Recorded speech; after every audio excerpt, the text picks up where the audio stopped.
Bonjour à tous. Alors juste avant de démarrer, nous devions être 4, nous ne sommes plus que 3. Je voulais juste excuser Laurent Gracias donc, de chez PSA, qui est responsable digital chez PSA, qui a eu un empêchement de dernière minute, un déplacement, donc il n'a pas pu se joindre à nous. Voilà. Ce que je vous propose, c'est qu'on fasse déjà des petites présentations. Donc je vais passer la parole à Véronique et Rodolphe pour qu'ils vous disent qui ils sont et quelles entreprises ils représentent. Véronique Georget, donc moi je représente l'entreprise CRIS, donc les opticiens. Pour ma part, je m'occupe du digital, du CRM et de la communication locale. Je pense que CRIS n'est pas la première entreprise à avoir mis le CRM et le digital sous le même poste et sous la même direction. Et on verra très rapidement pourquoi. Bonjour à toutes et tous, Rodolphe Pachot, je travaille chez Allianz France, je suis en charge du développement du business direct et multi-accès. Donc signifie globalement je suis en charge de toute l'approche marketing opérationnelle nationale et locale. Et je suis en charge également de la stratégie cross-canal, donc le développement du modèle cross-canal avec notre réseau spécifiquement d'agents généraux. Donc Allianz France, je présenterai peut-être rapidement, donc une des premières filiales du groupe Allianz. En France, c'est ex-AGF, pour ceux qui se souviennent d'AGF jusqu'en 2009 de mémoire. Et on opère sur 3 réseaux principaux physiques, un réseau de courtage, de courtiers partenaires, un réseau de salariés physiques de 2200 salariés et un réseau d'agents généraux avec un peu plus de 2200 points de vente à travers toute la France. Voilà, et moi-même, donc je suis Emmanuelle Vinette, je suis la directrice marketing relations clients de Solocal Network, qui est chez Solocal, la BU qui est en charge des grands comptes et qui accompagne notamment toutes les entreprises qui sont en réseau ou en multicanal dans toute leur stratégie de communication digitale locale. Voilà. Donc chez Solocal, il y a des sites comme Mappy, Page Jaune, Eureka, qui nous permet d'avoir un observatoire assez fantastique sur ce qui se passe sur le web et notamment dans cette dimension très locale. Alors, juste peut-être pour introduire le sujet, donc on va vous parler de Web to Store. Effectivement, on va approfondir le sujet qui a déjà été un peu approché dans les conférences précédentes. On va l'approfondir, mais avant, je voulais juste qu'on se passe quelques éléments de contexte. Alors, tous les ans, nous faisons une étude sur le Web to Store chez Mappy, qui nous permet de bien comprendre et de quantifier un peu les tendances de ces parcours d'achat. Et donc, effectivement, on l'a déjà dit, le canal physique reste le canal d'achat prédominant, même si le web progresse chaque année davantage. Et il est à la fois sur les commerces de proximité, mais également sur les grandes enseignes nationales. Donc vous voyez ici les chiffres qui vous présentent les fréquences d'achat des internautes en fonction des différents canaux de vente. Ce qui est important aussi, c'est de voir que finalement, il y a différents parcours d'achat. Vous les connaissez tous. Il y a le fameux ROPO, Research Online et Purchase Offline. Il y a le full digital, le full store et le showrooming. Ces 4 parcours cohabitent. On l'a vu, le consommateur est très volatile, versatile et il a des parcours d'achat parfois même différenciés d'un produit à l'autre. Il n'est pas mono, on peut dire ça comme ça. Et ce qu'on peut voir, c'est que finalement, ces parcours d'achat, ils sont plébiscités et ils sont représentés tous au niveau des grandes enseignes. Il y a également donc le showrooming et le full store. Voilà, ce qui est important, c'est de savoir, donc, pour tous les parcours en ROPO, donc qui commencent sur Internet et qui vont se finir en magasin physique, finalement, qu'est-ce qui va se jouer au niveau d'Internet et qu'est-ce que le consommateur va chercher comme information. Information incontournable où les grandes marques doivent être au rendez-vous dans leur présence sur Internet. Donc, ils vont notamment être intéressés par tout ce qui est prix des produits, des promotions, en premier niveau, les coordonnées du point de vente. Ça, c'est important, hein. On est au cœur des logiques du local. Ils vont vouloir aussi, ils vont être intéressés par tout ce qui est commande ou réservation des produits sur Internet pour venir après les rechercher en magasin. Donc, c'est tous les sujets du click and collect. Et puis, bien sûr, avoir des informations sur les produits et services. Localiser un commerce plus proche en utilisant les services de géolocalisation, ça aussi c'est très plébiscité par les internautes. Et puis après, mais on va pouvoir avoir des illustrations concrètes, tout ce qui est devis par mail, tout ce qui va permettre de préparer son achat, c'est extrêmement important pour le consommateur et on se dirige de plus en plus vers toute cette valeur ajoutée que l'Internet peut procurer avant de passer à l'acte d'achat concret. Voilà, et ce que le mobile apporte, parce que dans le Web to Store, il y a aussi une déclinaison de plus en plus importante qui est le mobile to Store, bah c'est effectivement tout ce que la géolocalisation permet de faire, recevoir une promotion à chaud et du contenu chaud, vérifier les ouvertures du point de vente pour éviter que je me déplace pour rien, localiser le point de vente le plus proche. Voilà, tout ça, ça permet d'aller un cran plus loin dans ce qu'on va pouvoir faire sur Internet. Alors, voilà, ça c'était pour faire une petite introduction. Donc on va directement rentrer dans le vif du sujet avec Véronique. Véronique, quand on parle du Web to Store, qu'est-ce que finalement il se passe sur le web pour Chris ?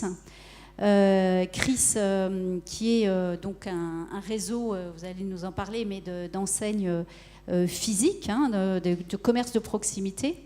Mais néanmoins, par rapport au repos, qu'est-ce qui se passe sur Internet et finalement, quand l'internaute pousse cette première porte, qui est la porte de l'Internet, qu'est-ce qui va s'y jouer concrètement pour vous ? Concrètement, il y a encore quelques années, je pense que c'est le cas pour tous ceux qui avaient un réseau de distribution, quand on parlait du parcours d'achat client, on commençait au moment où ils poussaient la porte du magasin. Il y a un des intervenants qui a parlé du nombre de devis faits auparavant par rapport à aujourd'hui. Nous, on avait la même problématique. Les clients faisaient en moyenne 5 devis, donc ils rentraient dans 5 magasins d'optique, et puis il fallait sur le devis être le meilleur. Aujourd'hui, le parcours client, il commence plus du tout à ce moment-là. Il commence pas non plus au moment où il arrive sur Chris.com. En fait, le parcours client, pour nous, il commence au moment où notre client va sur Google, notre cher ami Google à qui on donne autant d'argent, et qui tape opticien plus le nom d'une ville. Pour nous, le parcours client, maintenant, c'est la première brique.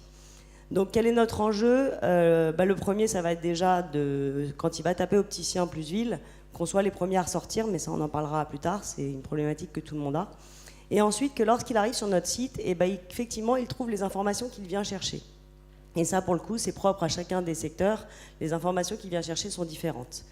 Pour nous, aujourd'hui, l'optique n'est pas forcément un achat plaisir. C'est un peu un achat contraint. Tous ceux qui portent des lunettes le savent. Au moment où vous n'y voyez plus clair, il faut y aller. Puis en plus, a priori, vous allez vous dire, ça va me coûter cher. Ou je ne sais pas combien ça va me coûter. Donc nous, notre objectif sur le site, ça va être de l'aider à préparer son achat pour qu'il se sente moins face à un expert par rapport à son opticien. Il a envie d'arriver en connaissant un certain nombre d'informations. On ne va pas parler de tout ce qui est horaire, adresse, qui sont maintenant plus que des évidences. Mais par contre, nous, on va mettre en place sur notre site des petits modules qui vont lui permettre de préparer son achat à l'avance. Donc, quelles sont les choses qu'il recherche ? Il va chercher d'abord les marques qu'il va trouver dans son magasin, puisque dans la lunette, un des plaisirs, c'est quand même le choix de la marque. Mais il va surtout vouloir s'enlever les contraintes. Une des contraintes chez l'opticien, c'est qu'on attend longtemps et que c'est long. Donc, la première chose que nous avons mis en place, bien évidemment, c'est la prise de rendez-vous. La prise de rendez-vous en ligne où je vais pouvoir aller choisir mon créneau et au moment où j'arrive, je sais que je vais être pris en charge tout de suite. Si tant est que l'opticien ait récupéré l'information, ça on en parlera après. La deuxième chose que je vais chercher, c'est cette fameuse histoire de ma mutuelle. Combien elle va me rembourser ? Est-ce que ma mutuelle va être prise en compte par cet opticien ? Et est-ce que je vais avoir des avantages particuliers dans ce magasin ? Donc là, on rentre exactement dans ce dont on a parlé tout le long de cette matinée, à savoir l'hyper-personnalisation. Aujourd'hui, nous, vous êtes ici, on va dire 500 personnes. Sur les 500 personnes, il est peut-être même possible qu'il y ait 500 mutuelles. Et ces 500 mutuelles, vous avez même chacun un contrat qui est différent avec chacune de vos mutuelles. Donc nous, on a monté tout un système qui va vous permettre de vous rattacher à un de nos magasins, de signifier quelle est votre mutuelle et on va vous dire si la mutuelle est partenaire du magasin et quels sont exactement les avantages que vous allez avoir. Quel est l'autre avantage de faire cela? C'est que le client, pour faire tout ça, va devoir remplir ses coordonnées sur Internet. Donc il va donner son nom, son prénom, son adresse email. Et nous, ça va nous permettre tout simplement derrière d'aller recouper avec nos bases de données magasins et de pouvoir savoir très précisément quel est le pourcentage de ceux qui ont transformé et donc de montrer à nos magasins que le mobile leur apporte bien, enfin le mobile et le desktop leur apportent bien du trafic. Alors Rodolphe, on va changer complètement de secteur d'activité puisqu'on va parler du monde de l'assurance. Le monde de l'assurance, par définition, c'est aussi un monde où le réseau physique est bien là et bien constant et il a son rôle à jouer. Néanmoins, l'Internet est également présent et les parcours Web2Store, ça existe aussi dans le monde de l'assurance. Alors qu'est-ce qui se joue sur Internet dans le monde de l'assurance et notamment pour les assurances dites obligatoires, comme l'auto, l'habitation, je crois, où c'est surtout là que ça se passe. C'est exactement là où ça se passe. Donc, bien que ce soit un métier très différent de l'optique, bien qu'on assure quand même pas mal, on est quand même sur des processus assez similaires en soi. Donc, juste pour bien comprendre le contexte, nous, chez Allianz, on a 1800 agents généraux répartis à peu près sur 2200 points de vente. Donc, comme tu dis, c'est un métier traditionnel et traditionnellement physique, sauf qu'il y a une nouvelle donne depuis quelques années qui est Internet. Et Internet, c'est une formidable place de marché pour comparer. Les assureurs, contrairement aux banquiers, n'ont pas ce trafic naturel récurrent et cette fréquence d'usage. Et donc, nous, nos clients, ont l'habitude d'aller comparer dorénavant. Et les comparateurs d'assurance, notamment comme le Furet, le Lynx, et ceux que vous connaissez les plus médiatisés, sont très présents. Et ils sont très présents parce qu'ils sont très présents essentiellement sur l'assurance auto et l'assurance habitation, car ce sont des produits obligatoires. Dès que vous avez un véhicule, vous êtes obligé d'être assuré. Si vous avez un toit sur la tête, nous sommes tous obligés également d'être assurés. Et quand on est face à une assurance obligatoire, c'est un comportement traditionnel, ce n'est pas que français ni latin, et ben, on compare quasi uniquement sur le prix. Le prix est vraiment l'angle d'attaque prioritaire. Donc, peu de valeur ajoutée à l'initialisation du parcours, avec une très forte recherche sur le prix. Donc tout ça engendre, in fine, de nombreux nouveaux comportements, parce qu'aujourd'hui, on est face à des clients, des prospects plutôt, qui arrivent en point de vente, avec un niveau de connaissance bien plus élevé qu'auparavant, vu qu'ils ont passé un certain temps à rechercher et à comparer sur Internet. Aujourd'hui, c'est 80% de nos nouveaux clients qui ont fait une phase de comparaison, une phase d'avant-vente, je dirais, en digital, préalablement à l'achat.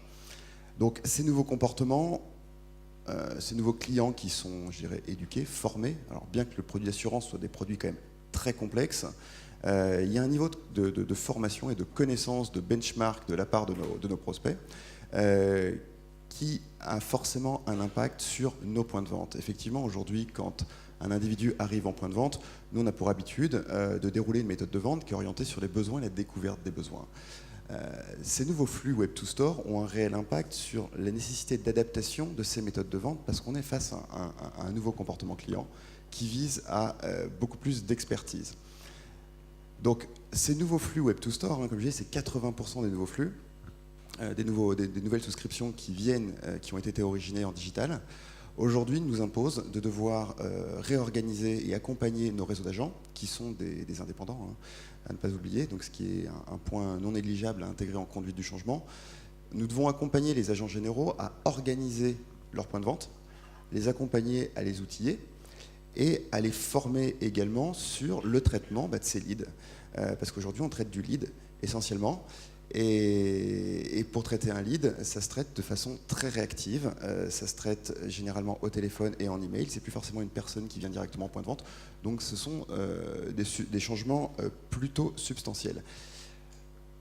Pour vous donner un ordre d'idée sur l'impact de ce flux-là, et ce que vous voyez normalement sur les écrans, c'est que le business qu'on qualifie, nous, originé en digital, est passé de 5% en 2013 à près de 20% l'année dernière sur la somme globale de notre business. Voilà.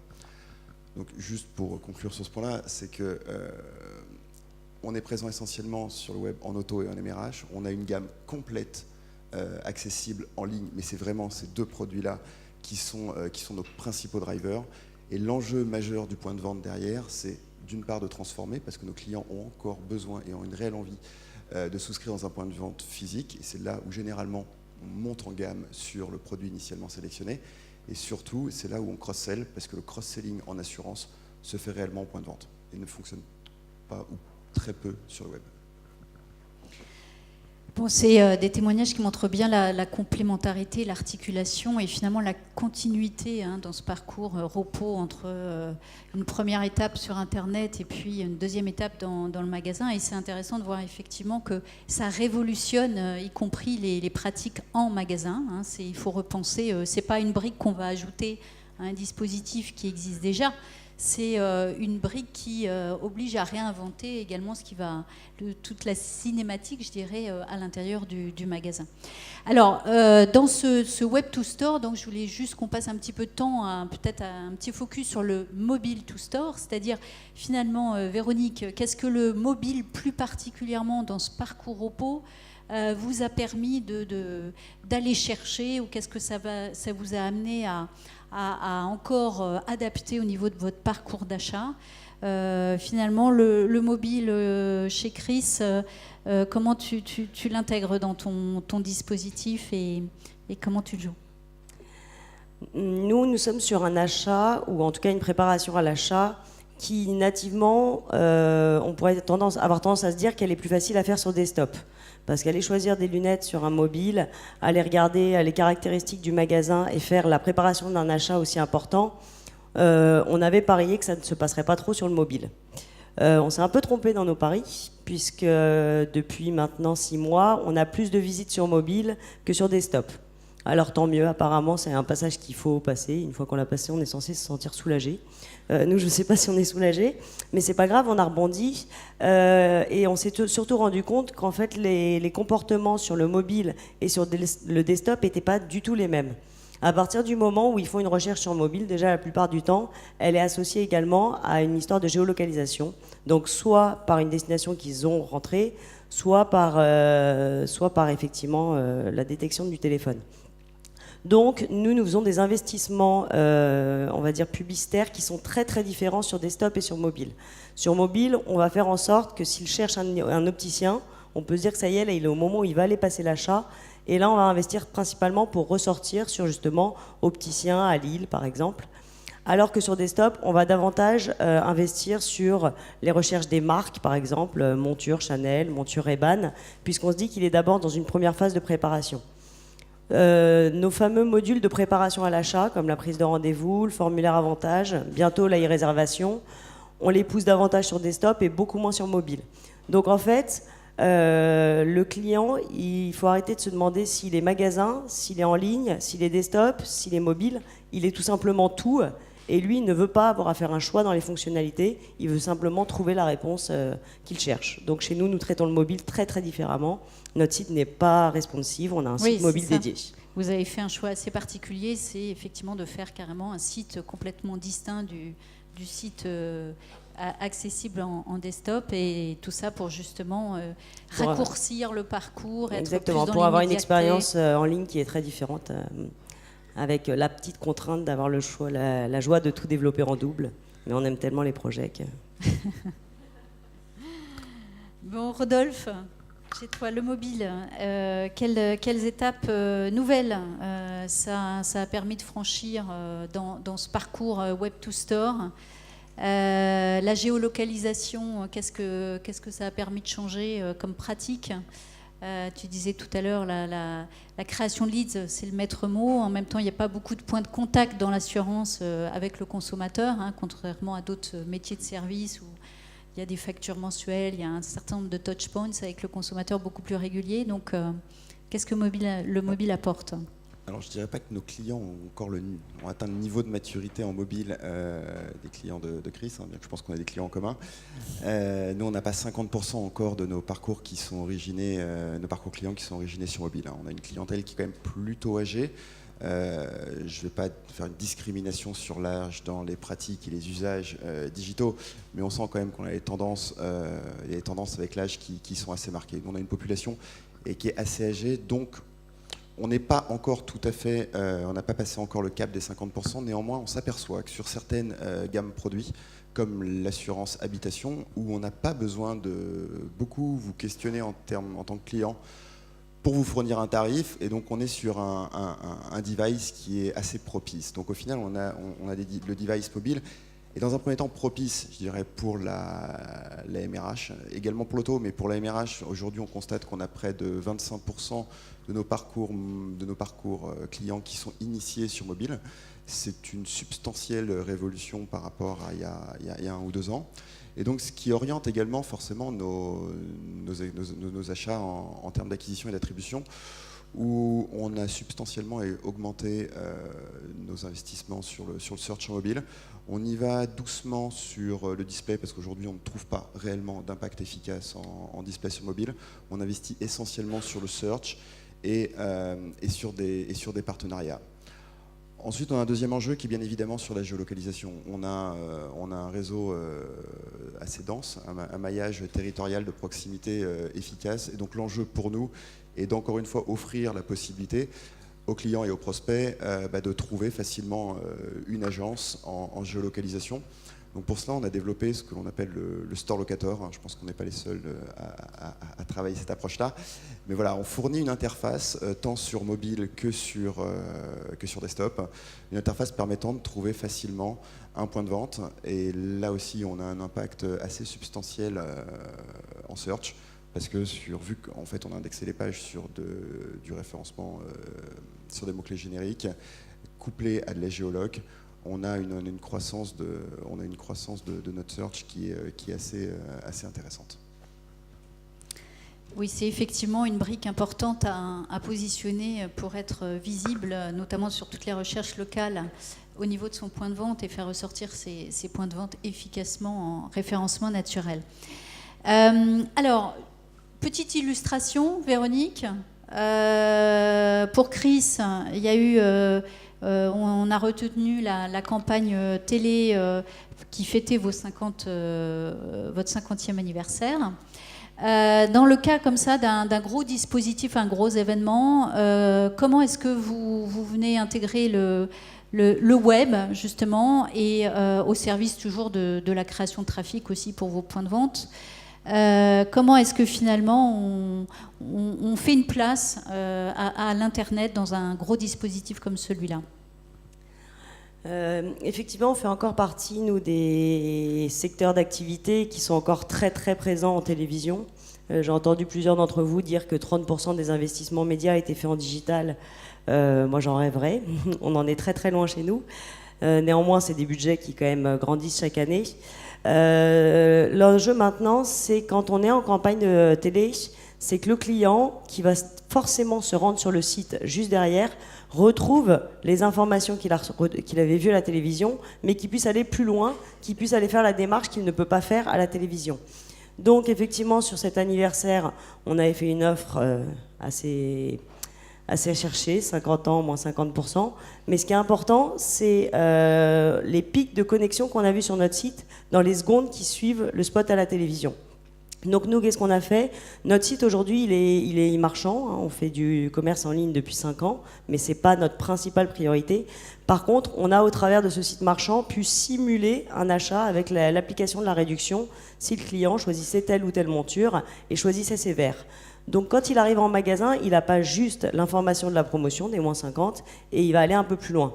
Et puis on le voit aussi sur la droite, on avait fait une newsletter sur notre base prospect et on avait aussi également fait une newsletter sur nos clients CRM où on a pu même personnaliser dans la newsletter en fonction de leur goût et des marques qu'ils aimaient. Donc aujourd'hui, on peut dire qu'on est dans un parcours qui est TV, tout web, tout mobile, tout store. Est-ce qu'il y aura une étape après le store? C'est la grande question. On y répondra peut-être l'année prochaine. Rodolphe, un petit exemple, une illustration aussi d'une initiative en 2016. Alors là, on va changer un peu de territoire puisque on va revenir au magasin, enfin à l'agence physique, voilà. On va parler donc de ce que tu as mis en place pour aider les agents à communiquer efficacement en local. et notamment sur le web aussi. Je ne reviendrai pas sur le store locator que je viens d'évoquer et que donc Chris dispose d'une solution assez proche également.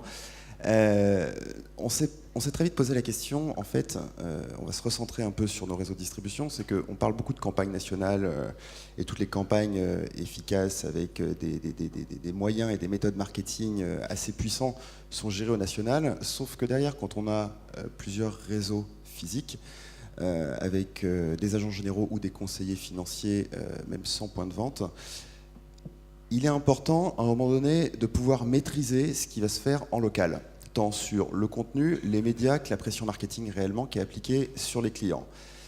Sauf que, auparavant, je dirais avant 2016, les moyens locaux étaient des moyens, on va dire, très artisanaux. On avait un réseau qui n'avait aucun moyen, qui ne faisait rien, et on avait un réseau qui avait des moyens très archaïques pour réaliser ses propres campagnes marketing, sans pour autant que nous, Siège, qui investissons quand même de masse tant en médias télé que sur des campagnes marketing, ne pouvions réellement avoir la main ni la visibilité dessus. Donc ce que l'on a fait, c'est qu'on a décidé de concentrer les réseaux là où ils sont forts, à savoir la vente. Ce sont d'excellents vendeurs, mais ce ne sont pas de grands marketeurs. Et donc plutôt que de les laisser faire à perdre du temps, je dirais, sur la construction de leur propre campagne au niveau local sans un grand niveau de performance et surtout qui peut mettre en péril nos investissements nationaux, on a décidé de leur mettre à disposition une solution, c'est une interface web à travers laquelle ils vont pouvoir commander, ils peuvent commander dorénavant, leur propre campagne marketing au niveau local, donc sur différents types de médias. Ça se passe comme un site web marchand, en fait, vous passez à travers un process de commande d'une campagne. Vous choisissez votre campagne, vous choisissez votre média, vous avez la possibilité en fonction de la campagne d'adapter son contenu, vous avez la visibilité du ciblage, mais vous ne pouvez pas rajouter de clients, vous pouvez juste en retirer. Et enfin, vous choisissez la date de shoot, de dépôt ou d'envoi de votre campagne qui s'insère automatiquement dans le planning national. Donc, aujourd'hui, en clair, un agent général qui veut lancer une campagne marketing sur toute ou partie de son portefeuille, ça lui prend 1 minute à 1 minute 30. C'est totalement corrélé avec la pression commerciale nationale, parce qu'en plus, nous sommes interfacés avec notre DMP, donc on a une visibilité complète et unifiée du client, et on a une vision et une pression du client qui est tant nationale que locale, totalement unifiée. Pour donner un ordre d'idée, en 2016, on l'a lancé donc en 2016, au début de l'année 2016, on a fait 80 000 campagnes locales. Voilà, c'est quelque chose. 90% de taux d'adoption. Et on a un taux de 90% de pénétration voilà, sur chaque réseau. Donc pour nous, c'est un vrai succès. Merci. Il nous reste un petit peu de temps pour le mot de la fin ou Pour le challenge surtout. Pour le challenge. Pour le challenge, mais vous pouvez donner un mot de la fin, mais ce serait bien d'avoir aussi un challenge, des gens dans la salle. Rappelez-vous, vous avez une web app, hein, vous pouvez balancer des questions à nos intervenants. Et vous avez vu, il y a des gants de boxe, on est dans un ring ici. On va les challenger sur les questions que vous posez. Mais je vous laisse donner le mot de la fin et puis on va prendre quelques questions. Non, je voulais juste que nos deux intervenants puissent nous dire finalement si vous voulez résumer ce qui fait le succès d'une bonne stratégie Web to Store au service du local et du réseau physique. À quoi ça se résumerait ? Pour Chris, il n'y a aucun doute et je conseille à toute personne qui a un réseau physique de magasins, c'est notre store locator où effectivement on a beaucoup travaillé dessus depuis 3 ans. Quelles sont les conséquences ? La première, et elle n'est pas neutre, c'est notre positionnement sur Google. On a 850 points de vente, on est parti sur une position moyenne de 5 sur les requêtes opticiens plus ville où on était présent. Et aujourd'hui, on a une position moyenne de 1,3 puisqu'on se bat contre les pages jaunes. Mais on préfère se battre contre les pages jaunes que contre nos concurrents. Et ça, c'est tout simplement la construction de notre store locator et le référencement naturel qui a été fait dessus. Donc aujourd'hui, ce store locator, c'est 25% de notre trafic, ce qui pour une enseigne qui veut faire du drive to store reste la meilleure promesse par rapport au réseau. Rodolphe ? Je rejoins totalement Véronique et je partage totalement la conclusion. Je rajouterai un point moi, sur les réseaux, parce que les réseaux physiques qu'on souhaite embarquer, ça passe par plus d'autonomie pour les réseaux et donc plus de confiance pour les réseaux. Avec un seul et unique objectif, je dirais, c'est de réussir à mixer la puissance du marketing national et le toucher de balle local. Et ce toucher de balle local, on pourra inventer toutes les technos qu'on veut. À un moment donné, l'intuitif personné d'un commercial ou d'un vendeur face à son client qu'il a pu croiser la veille dans la rue, nous ne l'obtiendrons jamais. Et donc il faut savoir à un moment donné garder ce sens de la proximité en mixant notre puissance marketing nationale et se toucher de balles locales. C'est pas mal ça, le mot de la fin, comme mot de la fin de se dire qu'avec tout ce digital, toute cette dématérialisation, à la fin, ce qui est quand même le plus important, c'est d'aller dans le magasin, mais surtout la relation que l'on a avec le conseiller, parce qu'il faut transformer quand même à la fin, et c'est ce qu'il y a de plus efficace aujourd'hui qu'une relation complètement virtuelle. Merci à tous, Solocal, Chris et les assureurs Alliance.